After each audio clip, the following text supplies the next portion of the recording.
Hello everyone, this is Megha Sharma. Welcome to omega tech eight.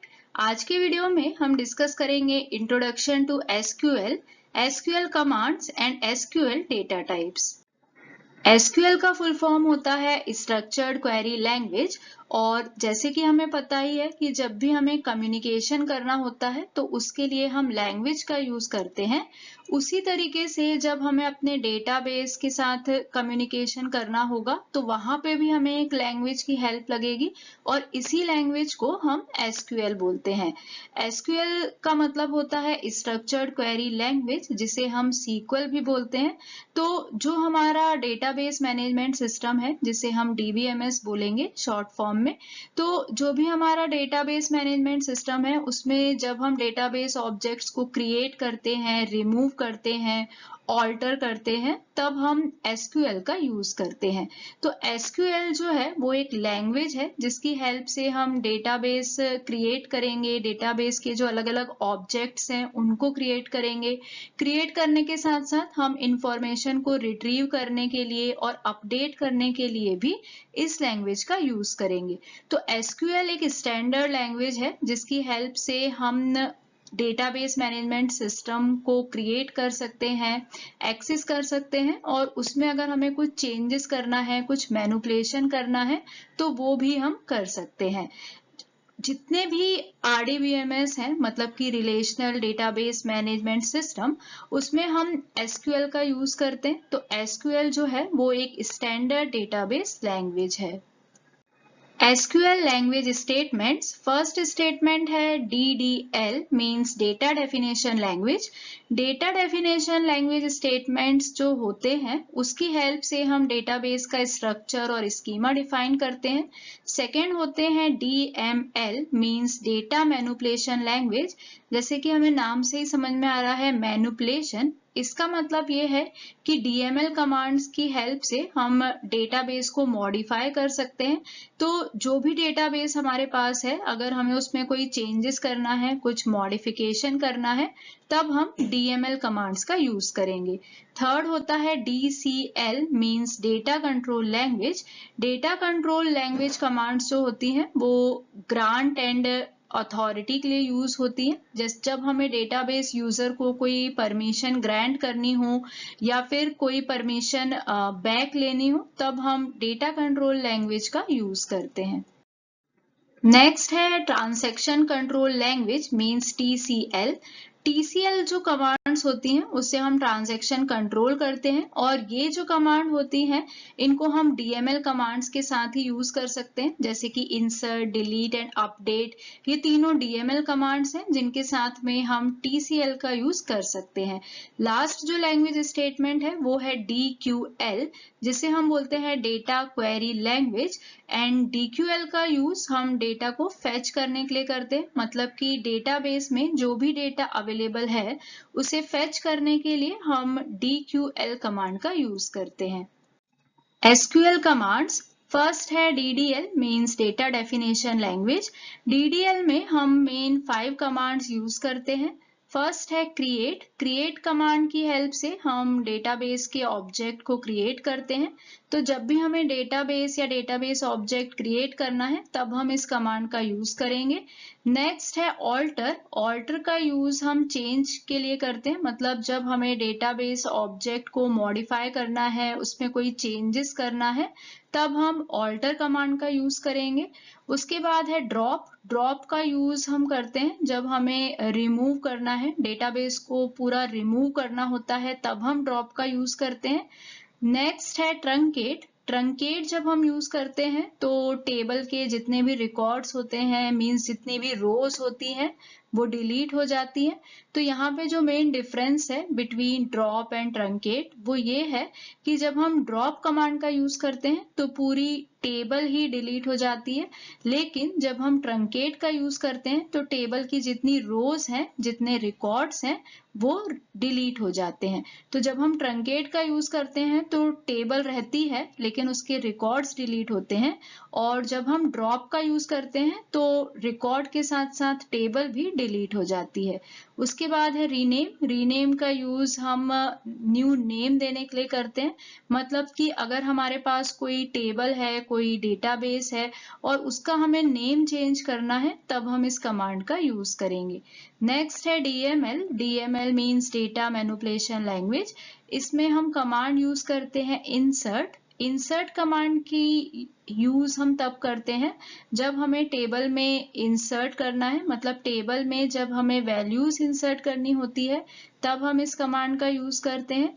Next है update. अगर हमने कोई टेबल बनाई है और उसके बाद हमें टेबल को अपडेट करना है, उसमें कोई चेंजेस करना है या फिर कुछ मॉडिफिकेशन करना है, तब हम इस कमांड का यूज करते हैं।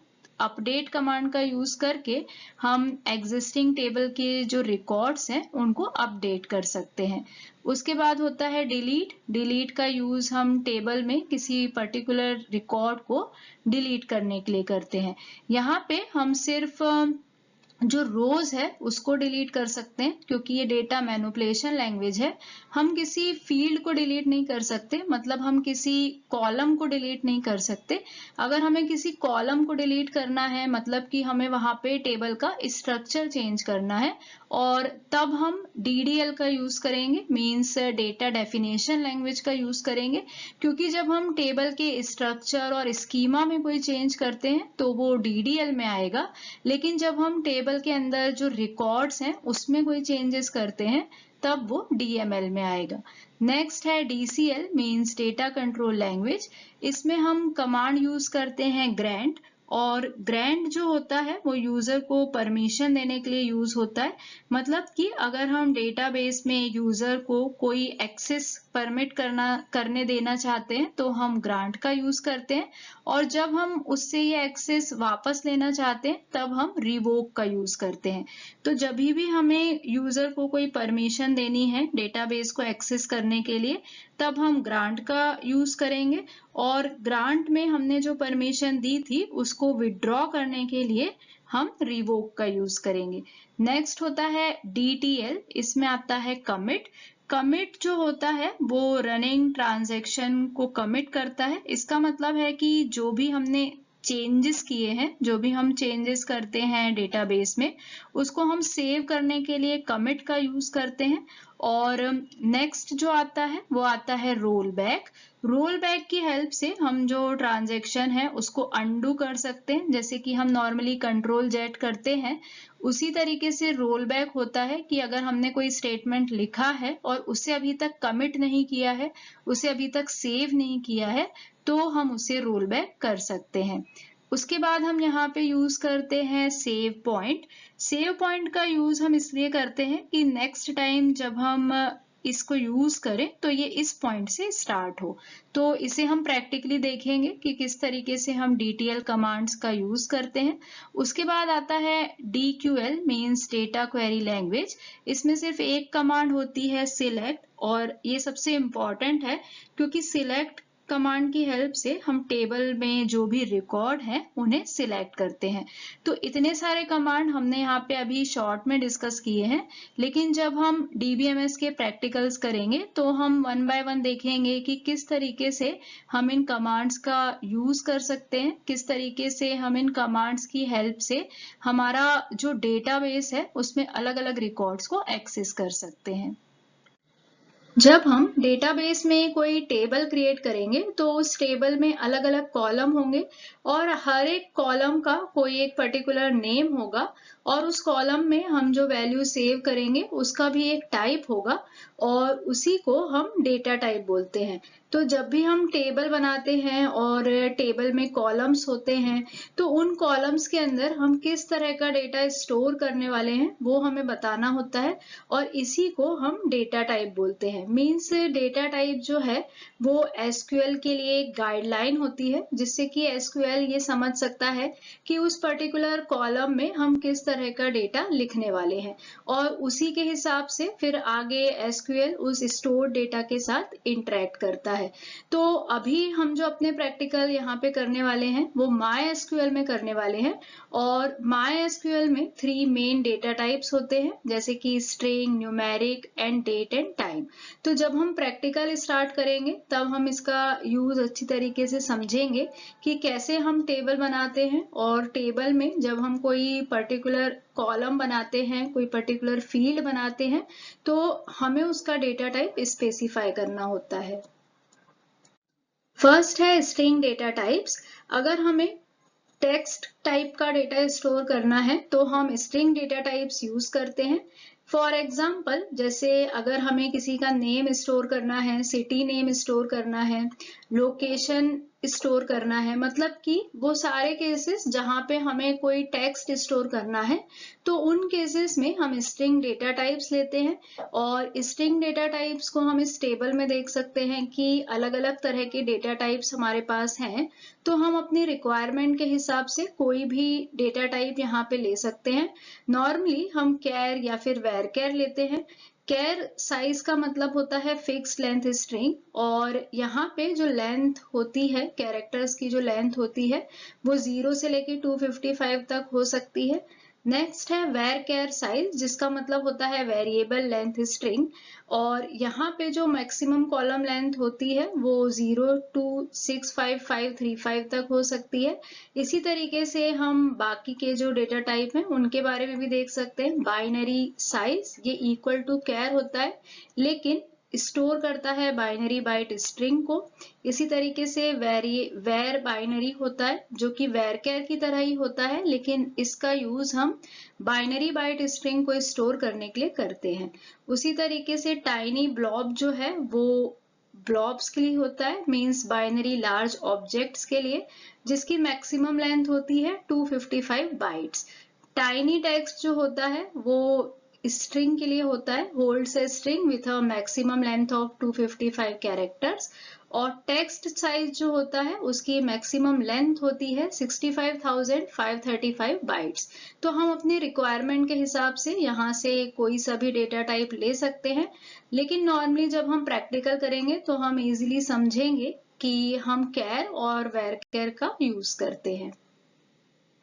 नेक्स्ट डेटा टाइप्स हैं blob, medium text, medium blob, long text, long blob.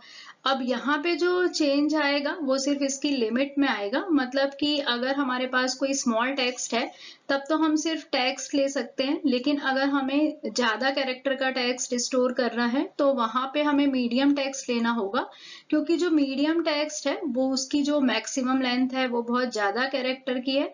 और इसी तरीके से अगर हमें कोई लॉन्ग टेक्स्ट स्टोर करना है तो वहां पे हम डेटा टाइप लेंगे लॉन्ग टेक्स्ट। तो यहाँ पे जो चेंज आएगा वो सिर्फ इसकी मैक्सिमम लेंथ में ही आएगा कि मैक्सिमम हम कितने लेंथ तक के कैरेक्टर्स स्टोर कर सकते हैं। सिमिलरली ब्लॉब के लिए है, जो ब्लॉब साइज है, अगर हम नॉर्मल ब्लॉब लिखते हैं तो उसकी जो लिमिट है वो है 65,535 बाइट्स ऑफ डेटा, लेकिन वहीं पे अगर हमें इसकी और लिमिट चाहिए तो हम मीडियम ब्लॉब का यूज करेंगे। और अगर हमें और ज्यादा लार्ज ऑब्जेक्ट स्टोर करना है, उसकी अगर और ज्यादा रेंज हमें चाहिए, तो हम लॉन्ग ब्लॉब का यूज करेंगे। तो इस तरीके से हम अपने रिक्वायरमेंट के हिसाब से डेटा टाइप यहाँ से ले सकते हैं। नेक्स्ट जो है वो है इनम और सेट। इनम जो है वो एक स्ट्रिंग ऑब्जेक्ट है that can have only one value. तो यहाँ पे हमारे पास पॉसिबल वैल्यूज की एक लिस्ट होती है, और इस लिस्ट में हम 65,535 वैल्यूज तक रख सकते हैं। अगर हमने ऐसी कोई वैल्यू इंसर्ट की है जो कि उस लिस्ट में नहीं है, तो वहां पे ब्लैंक वैल्यू इंसर्ट हो जाएगी। नेक्स्ट जो डेटा टाइप है वो है set, string object that can have 0 और मोर वैल्यूज। तो यहाँ पे 0 या मोर वैल्यूज होती है, और यहाँ पे भी एक लिस्ट होती है, पॉसिबल वैल्यू की लिस्ट होती है, जिसमें से हम ये वैल्यू सिलेक्ट करते हैं, एंड यहाँ पे हम 64 वैल्यूज तक रख सकते हैं। तो सेट में हम 64 वैल्यूज तक रख सकते हैं, और इनम में हम 65,535 वैल्यूज तक ले सकते हैं। नेक्स्ट डेटा टाइप है न्यूमेरिक डेटा टाइप्स। अगर हमें नंबर टाइप में डेटा स्टोर करना है, जैसे कि अगर हमें किसी की एज स्टोर करना है, मार्क्स स्टोर करना है, या फिर कोई भी ऐसा डेटा जहाँ पे नंबर्स हैं तो वहां पे हमें न्यूमेरिक डेटा टाइप्स लेना होगा। अब न्यूमेरिक डेटा टाइप्स में भी सेम कंसेप्ट है। अगर हमारे पास कोई स्मॉल नंबर ही हमें स्टोर करना है, वेरी स्मॉल इंटीजर, तो हम टाइनी इंट लेते हैं और ब्रैकेट में उसका साइज बताते हैं। अगर हमें कोई स्मॉल इंटीजर लेना है, मतलब कि जो कि बहुत ज्यादा स्मॉल नहीं हो लेकिन स्मॉल इंटीजर है, तो वहां पे हम स्मॉल इंट यूज करते हैं। उसी तरीके से मीडियम इंटीजर है तो यहाँ पे भी सिर्फ रेंज का ही फर्क पड़ता है कि कितना रेंज तक की वैल्यूज हमें चाहिए। नॉर्मली जब हमें कोई न्यूमेरिक डेटा स्टोर करना होता है तो हम इंट लेते हैं या फिर इंटीजर लेते हैं। उसी तरीके से हम बिग इंट भी ले सकते हैं जिसकी रेंज सबसे ज्यादा है। इसके बाद आता है फ्लोट। अगर हमें कोई फ्लोटिंग पॉइंट नंबर स्टोर कराना है, फ्लोटिंग पॉइंट नंबर मतलब होता है कि जब हमें पॉइंट वाली वैल्यूज लेना है, जैसे कि 10.56, तो वहां पे हम पॉइंट के बाद 2 प्लेसेस तक की वैल्यू और चाहते हैं। तो अगर हमें फ्लोटिंग पॉइंट नंबर से स्टोर करना है तब हमें डेटा टाइप फ्लोट लेना होगा और यहाँ पे जो टोटल नंबर ऑफ डिजिट्स हैं वो हम स्पेसिफाइड करते हैं साइज से, और डी जो है वो ये बताता है कि हमें पॉइंट के बाद कितने नंबर और चाहिए। जैसे कि अगर हमने 3 लिखा है, डी की वैल्यू अगर हमने 3 लिखी है तो वहां पे हमें पॉइंट के बाद 3 नंबर्स तक और मिलेंगे। इसी तरीके से हम डबल ले सकते हैं, डेसिमल ले सकते हैं या फिर DEC ले सकते हैं। तो नॉर्मली हम यहाँ पे इंट का यूज करते हैं। जब हमें होल नंबर से लेना है तब हम इंट का यूज करते हैं, और जब हमें पॉइंट्स के नंबर लेने होते हैं, अगर हमारा डेटा टाइप इस तरह का है कि हमें पॉइंट्स में वैल्यूज चाहिए, तब हम फ्लोट लेते हैं। तो नॉर्मली न्यूमेरिक डेटा टाइप्स को स्टोर करने के लिए हम या तो इंट लेंगे या फिर फ्लोट लेंगे। नेक्स्ट डेटा टाइप है date and time data types. जब हमें डेट और टाइम से रिलेटेड इंफॉर्मेशन स्टोर करनी है तब हम date and time data types का यूज करते हैं। फॉर एग्जाम्पल, अगर हमें स्टूडेंट की डेट ऑफ बर्थ स्टोर करनी है या फिर अगर हमारे पास कोई एम्प्लॉय टेबल है और वहां पे हमें डेट ऑफ ज्वाइनिंग स्टोर करनी है, तो हम date and time data types का यूज करेंगे। अब यहाँ पे भी हमें दिख रहा है कि अलग अलग तरह के डेटा टाइप हैं, पर नॉर्मली हम यहाँ पे डेट स्टोर करने के लिए डेट डेटा टाइप लेते हैं, जिसका बाय डिफॉल्ट फॉर्मेट हम देख सकते हैं कैसा होता है। और अगर हमें टाइम स्टोर करना है तो वहां पे हम डेटा टाइप टाइम लेते हैं। इसके अलावा हम date, time, year, timestamp इनका भी यूज कर सकते हैं। तो यहाँ पे हमने देखा कि किस तरीके से हम MySQL में अलग अलग डेटा टाइप यूज करेंगे, और जब हम DBMS के प्रैक्टिकल करेंगे तब ये कंसेप्ट और क्लियर हो जाएगा कि कैसे हम डेटा टाइप लेते हैं और किस वैल्यू के लिए हमें क्या डेटा टाइप लेना चाहिए। तो इस वीडियो में हमने डिस्कस किया इंट्रोडक्शन टू SQL। SQL क्या है, SQL कमांड, जो बेसिक कमांड्स हम SQL में यूज करते हैं वो हमने पढ़ा, और हमने देखा कि मेन 3 तरह के डेटा टाइप्स हो सकते हैं। या तो हमारी जो वैल्यू है वो नंबर्स में रहेगी, तो उस केस में हमें न्यूमेरिक डेटा टाइप लेना है जो कि हम नॉर्मली इंट या फ्लोट लेंगे। अगर हमें टेक्स्ट वैल्यू स्टोर करनी है तो हम कैर या फिर वैरकर लेंगे, और अगर हमें डेट एंड टाइम टाइप की डेटा स्टोर कराने हैं तो हम डेट और टाइम डेटा टाइप लेते हैं। Thank you so much for watching till here. अगर आपने वीडियो यहाँ तक देखी है और आपको वीडियो यूजफुल लगी है तो वीडियो को लाइक करें, फ्रेंड्स के साथ शेयर करें, और अगर आप चैनल पे न्यू हैं, अब तक चैनल को सब्सक्राइब नहीं किया है, तो चैनल को सब्सक्राइब करें और वीडियो की सबसे पहले नोटिफिकेशन के लिए बेल आइकन प्रेस करें।